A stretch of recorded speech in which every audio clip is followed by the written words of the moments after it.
Cette année, nous aurons parcouru 24 ans de vie commune, unis par les liens du mariage. Ces années ont été marquées, comme tout un chacun, de joie, d'épreuves, de moments difficiles, de moments intenses, de déceptions.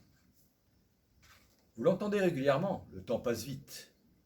Et c'est vrai que de voir nos 3 enfants grandir et notre fille aînée qui a déjà 20 ans nous fait quand même prendre conscience de l'apparition de quelques cheveux blancs, crâne dégarni, peut-être l'aiguille sur la balance qui atteint un poids beaucoup plus élevé que désiré. Nous avons trouvé, en nos parents respectifs, un exemple de vie familiale solide, des couples qui ont tenu bon malgré toutes les épreuves et difficultés qu'ils ont pu rencontrer. Pourquoi sommes-nous toujours mariés? Sommes-nous plus chanceux? Avons-nous un bon karma? Nous nous connaissons et nous sommes convaincus de la source de la réussite de notre mariage. C'est Dieu lui-même. Anne et moi partageons la même foi en Jésus-Christ. Dieu a institué le principe du mariage dès la Genèse.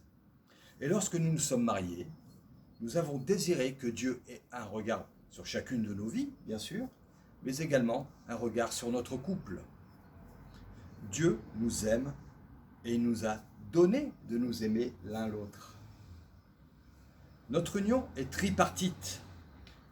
C'est d'abord notre engagement mutuel. Et notre engagement envers notre Dieu.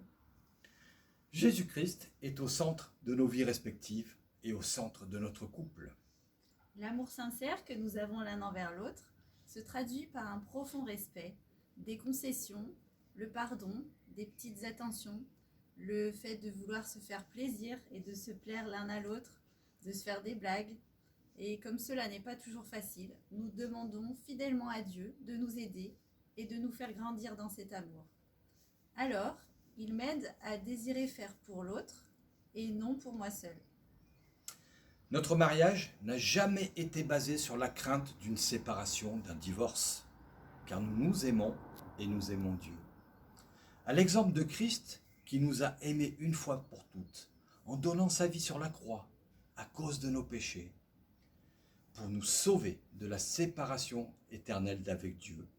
Seule la mort physique pourra nous séparer sur cette terre.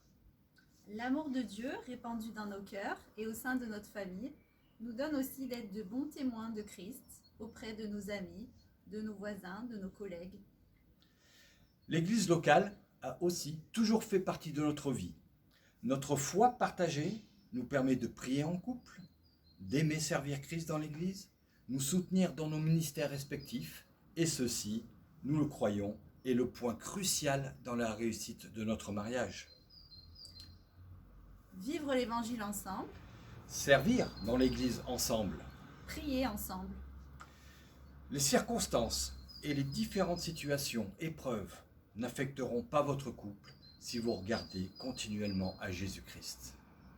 Lorsque Jésus, la croix, la parole de Dieu, l'Évangile restent au cœur de votre couple, alors Dieu se glorifiera dans votre mariage et il sera une bénédiction pour votre famille et tout votre entourage.